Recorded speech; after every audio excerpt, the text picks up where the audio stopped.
ओम विष्णु ओम विष्णु ओम विष्णु ओम विष्णु। समस्त श्री विष्णु भक्तों को मेरा करबद्ध न्यून प्रणाम। साथियों, आज अपन श्री गुरु जम्बेश्वर भगवान की अमृत वाणी के 101 नंबर शब्द का भावार्थ सुनेंगे। ध्यान पूर्वक सुनिए। एक समय सम्रातल पर संत साथरियां बैठे हुए दान के विषय में विचार कर रहे थे। विचार विमर्श चल रहा था।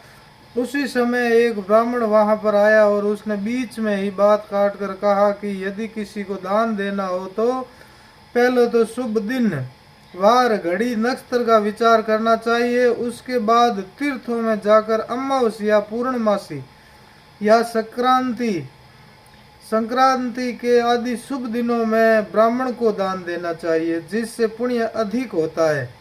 इस प्रकार के ब्राह्मण के वचनों को सुनकर संत साथरियों ने श्री जम्बदेव जी के पास पहुंचकर पूछा और कहने लगे कि इस ब्राह्मण ने हमको इस प्रकार दान का महात्म्य बतलाया है। आप हमें सही मार्ग का निर्देश दीजिए जिससे भ्रम की निवृत्ति हो सके। तब श्री जम्बदेव जी ने ये शब्द सुनाया।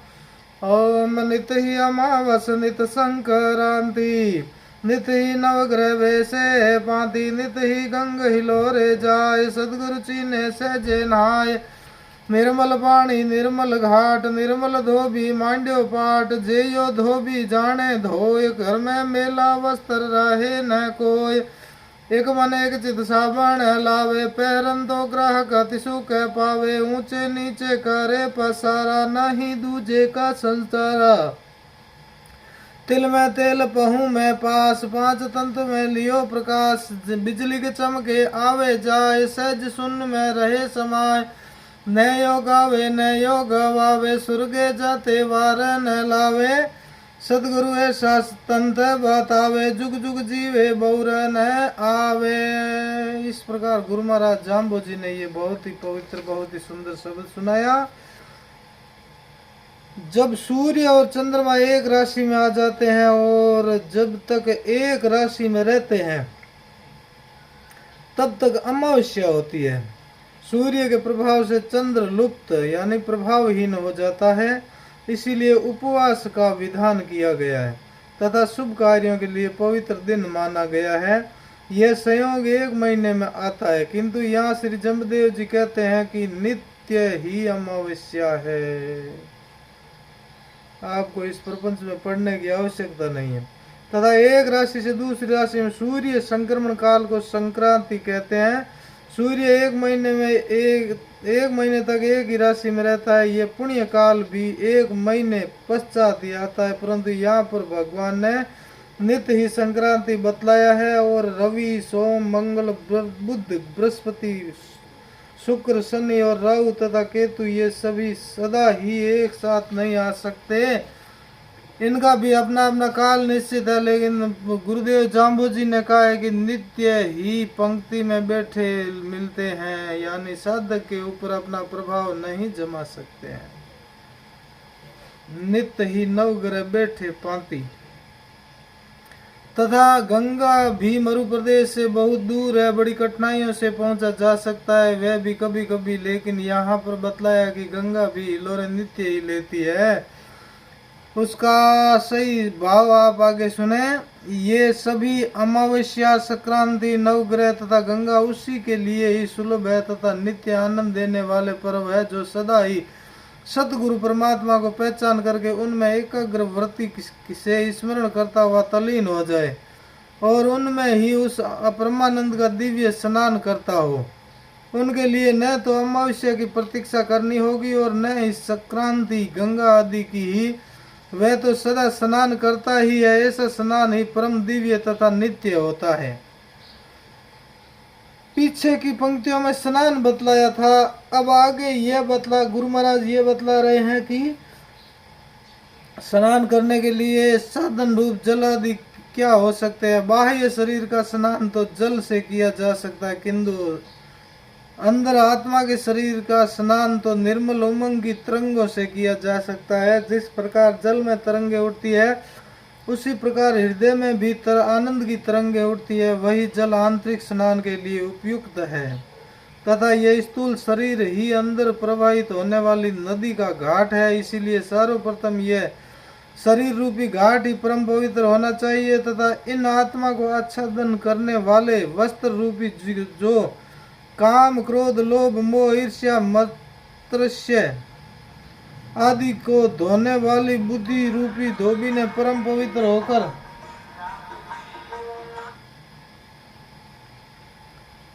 धोने वाली बुद्धि रूप तथा स्थूल शरीर ही आनंद अंदर प्रवाहित होने वाली नदी का घाट है। इसलिए सर्वप्रथम शरीर रूपी घाट की ही पवित्र होना चाहिए तथा इन आत्मा को आच्छादन करने वाले वस्त्र रूपी काम, क्रोध, लोभ, मोह, ईर्ष्या आदि को धोने वाली बुद्धि रूपी धोबी ने परम पवित्र होकर हृदय रूपी घाट मान दिया है। यदि बुद्धि रूपी धोबी वस्त्रों को धोना जानता हो तो अपने घर आत्मा में किसी प्रकार का मेला वस्त्र, काम, क्रोध आदि नहीं रह सकते। इस काम के मेल को काट देगा तो वह परिवर्तित होकर निष्काम हो जाएगा। क्रोध रूपी मेल कट जाने से वह शांत हो जाएगा। लोभ रूपी मेल कट जाने से वह संतोषी हो जाएगा। मोह कट जाने से निर्मोही हो जाएगा। बहुत ही बढ़िया बात बताइए, ध्यान से सुनिए बंधुओं। क्रोध रूपी मेल के कट जाने से वह शांत हो जाएगा। कौन? मन और पवित्र आत्मा। लोभ रूपी मेल कट जाने से संतोषी हो जाएगा और मोह रूपी जाल कट जाने से निर्मोही हो जाएगा तथा राग, द्वेष आदि रूपी मेल कट जाने से समता भाव आ जाएगा। इस प्रकार से बुद्धि रूपी धोबी वस्त्रों को धोकर परम पवित्र कर देता है। आगे गुरु महाराज फरमाते हैं, इन वस्त्रों को धोने के लिए धोबी के पास मेल काटने वाली साबुन भी तो चाहिए और वह विवेक ही हो सकती है। विवेक रूपी साबुन चाहिए अपने को अंदर के मेल काटने के लिए। जिस प्रकार साबुन मेल काट कर शुद्ध पवित्र बना देता है, उसी प्रकार से विवेक भी सत्य असत्य का निर्णय करके असत्य स्थूल को काट कर पवित्र सत्य ग्रहण करवा देता है। इसीलिए कहा गया है कि चित्त तथा मन को एकाग्र करके विवेक करें।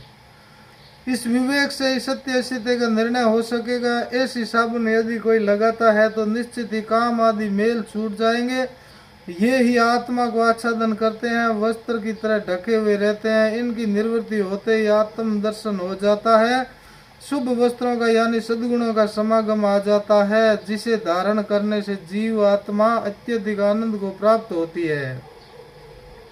इसी प्रकार के स्नान से ही वस्त्रों तथा शरीर का मेल काटा जा सकता है। गुरु महाराज आगे फरमाते हैं,